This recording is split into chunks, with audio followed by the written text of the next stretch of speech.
assuming that we hit on even 2 of the now 4 first-round picks that we have. Like I would expect that these guys are being brought in, being told like very clearly, unless you all of a sudden show some level that we didn't expect, you're not coming in here to be a long-term starter. That's just not. It's very clearly not what any of the older guys who've been brought in are for. Nobody's supposed to be there for longer than 2 or 3 years. Jordy Nelson, for example, he's not going to be there for longer than 2 or 3 years. And in the end, this was an interesting point that I hadn't considered. Ultimately, in trading him when he did to a squad that was willing to pay him, they did him a service that is atypical, and then certainly, for example, not what's happening with Le'Veon Bell, where I'm sure Le'Veon Bell enjoys being a Steeler, but would enjoy getting paid what he feels like he should get paid more. And I'm also certain there's a team out there who's willing to pay him for it. They'll pay him the amount he wants to be paid, but the team isn't just unwilling to part with this player, for any reason at all. And I could understand that because of the talent, but I think without like trying to alleviate what is still an unideal situation, I think it speaks to the level of integrity that the team is trying to uphold amongst the players, because it would be really easy, especially if the Raiders internally handled this wrong, for Khalil Mack to go out and say, no, this is awful. This is like should never have happened. And no, he doesn't speak much, but even the agent, who clearly has had no problem being vocal, hasn't said anything about the way that they handled their business. It just sucks as fans because it is a business. You know what I mean? And so I think overall, I don't think it takes too much away from what's already an untenuous situation at best. I don't know if you guys saw that, parts of Oakland want to sue the Raiders and they're down to leave earlier. So it's already a muddy, messy situation. We all knew it would be. So I don't think it affects that much in the long term. And in the short term, I think the only players it affects are guys who apparently aren't even going to be playing this year or starting, like Reggie Nelson, guys who've already played with Mac and have that notion of a security blanket. When guys like Mario Edwards Jr. not playing, the only real starter who's left over, who's been right next to him, is Justin Ellis, and Bruce Irvin,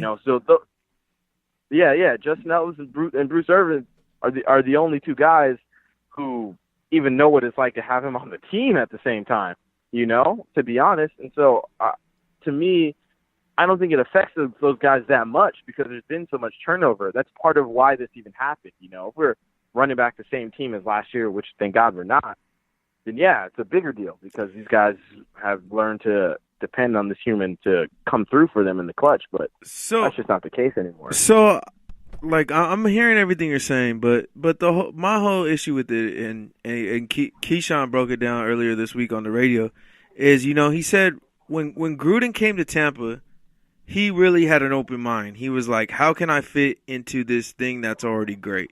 They gave me all this money. They traded these picks. How do I fit here? But when he won that Super Bowl, he turned because his ego went to a new level, and all of a sudden it became his way or the highway. And at that point, it just didn't work. They weren't able to build that into a dynasty. Were the Raiders great? No, but So that's what I'm asking you. So, like, after this whole thing, like, are you still confident in the whole 10-year Gruden plan and just overall, are you still buying into the Gruden nostalgia? I would say this. I knew things would be different. I didn't have any idea how different or in what ways. I didn't for a second, even when I read for the first time that it was legit that these trade rumors were bubbling, I still did not believe that Khalil Mack would not be on the team. I said, I'm certain there's some like tweet out there that says like, I'll believe it when I see it. Then it happened, and I had to eat crow, Yeah. So I can't purport to know what it'll be like. I can only say that it is already different, and take what you want from preseason, but just from the way that the team is being run right now, I feel like there's a plan. We may not agree with it. We may not even necessarily know what that plan is, but I can honestly say for the last 6 years, there hasn't been a plan, between Dennis Allen, and between Jack Del Rio, there wasn't a plan, And I disagree. I've seen Reggie's plan. He's stuck true to his word. Built through the draft. No. But hear me out. So I've been using this example recently, and I think it's super poignant, and we kind of forget just the true impact of the Derek Carr injury on Christmas Eve, because that was the year that the Raiders would have had a chance to really see how close they were. The same thing that just happened to the Rams last year, where they got a chance to have basically their full squad go up against Atlanta, who had just been to the Super Bowl the year before. They got a chance to really see how close they were. We didn't get a chance to see that. If we had Derek Carr fully healthy, then maybe we get to see, oh, well, you know what, we're short a couple of pieces here or there, or maybe we see, actually we're not even close. This is what happened in Kansas City, right? Kansas City went out, got beat by Tennessee, and not that good, definitely not well coached, not better coached Tennessee team that just played harder, had better athletes, and made more plays. So in the end, it's easier for them to move on from Alex Smith.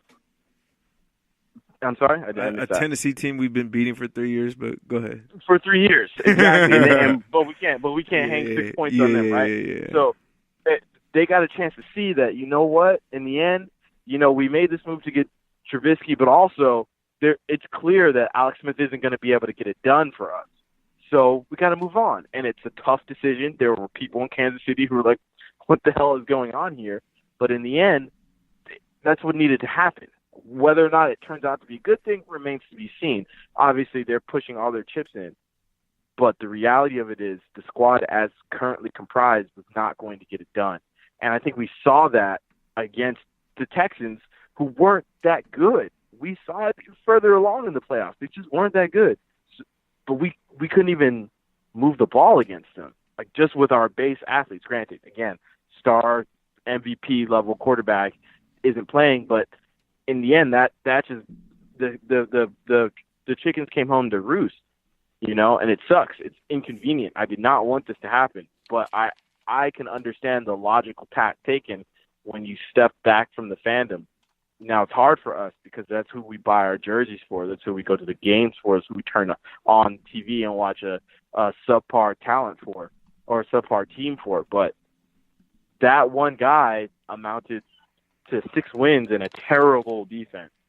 Not his fault by any stretch, but simply what was, So, all right, in Chris. the end, I'd rather Mack was still on the team, but 2 first-round picks in each of the next 2 rounds is exactly why people think that the Cleveland Browns could be not the dumpster fires they have been for the last 30 years.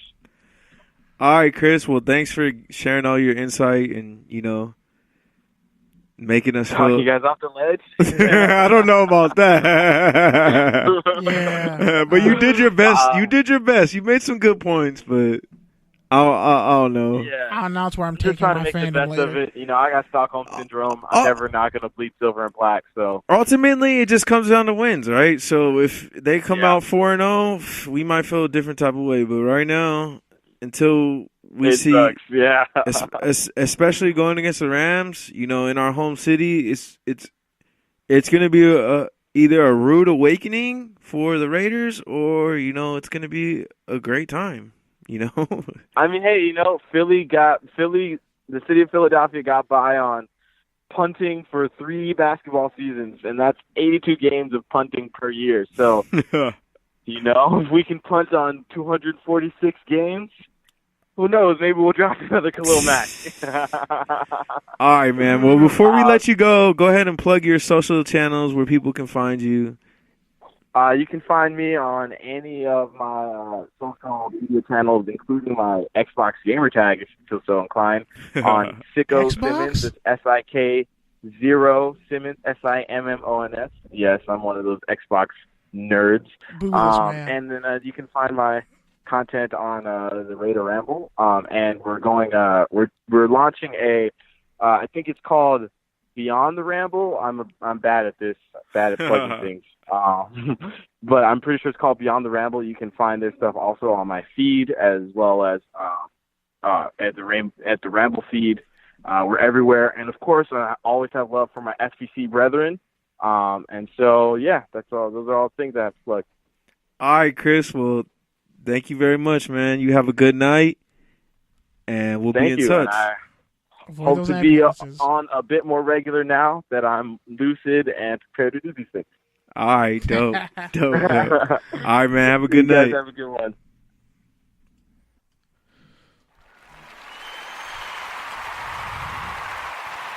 Ladies and gentlemen,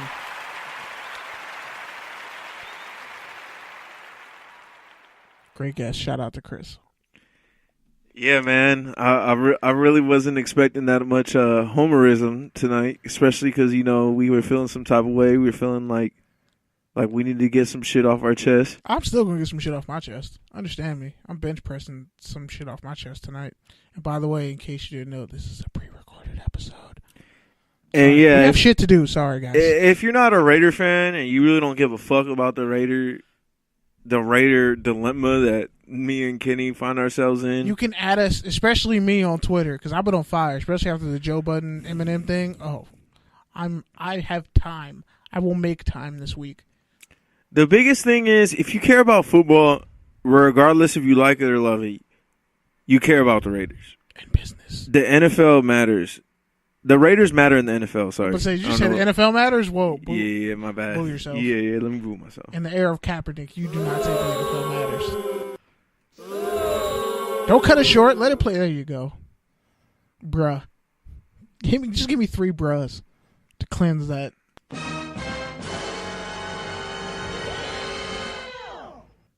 Bruh. Okay, damn. Damn one more time. You gotta let the damn soak in by itself. All right, we good now? We got that off our spirit. Anyways, the point is, the whole Mac situation covers a lot because you're talking about the Raiders. Obviously, you're talking about a change of the guard. You're talking about a culture. You're talking about the business. You're talking about a lot of different things that intersect into football, and that's why it's so important to talk about. So I think of LL Cool J in Any Given Sunday.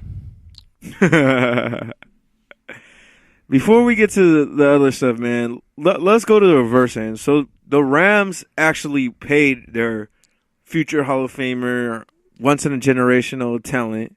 Paid him money. And lots of it. $87 million in guarantees, to be exact, for what, $120, $30 million contract? And sure, they might seem a lot closer to the title based off of last year's results, but it really just depends on what you think last year's results were a result of, if that makes sense, and, well, what you really believe about this coaching staff and the old-ass veterans they brought in. Shout out to Kroenke for flipping that money properly and buying a freaking soccer team and then dropping some money and blessing Aaron Donald with it. First off, he paid Brandon Cooks. He paid Rob Havenstein, their offensive lineman, because he's. Don't forget Gurley. Yeah, I was getting to that, but he paid a wide receiver, a right tackle, who played at Wisconsin. That's hugely important.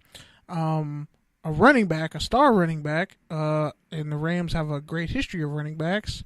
And then he managed to. They managed to pull off the trade of Aqib Talib and Marcus Peters, Oakland native, could have actually gotten to the Raiders for really cheap. But hey, and then somehow manages to also get LaMarcus Joyner back under contract. Oh, and then, they signed Aaron Donald. After giving up Robert Quinn and Alex Ogletree's contracts. They flipped that. Like, can we give a shout out to the Los Angeles Rams as an organization? They with the shits. That is how you properly flip and bag and save and utilize your capital, your working capital, ladies and gentlemen. On that same note, since we're already there, I want to shout out the Rams for being the do-gooder this week. I haven't had one in a couple weeks, but yeah, man, Marcus Peters and Nickel Roby Coleman. Shout out to USC. We're both out in the city distributing backpacks to kids who are starting school. So shout out to them, man. Backpacks are expensive and they're a necessity. So if you can go out there and make a difference, inspire some kids, let them see you out there being an athlete and being someone who cares about your community, it's a win for everyone. So shout out to them on that same note. The Rams are solid. Isn't Les Snead their general manager? Yep. Shout out to Les Snead.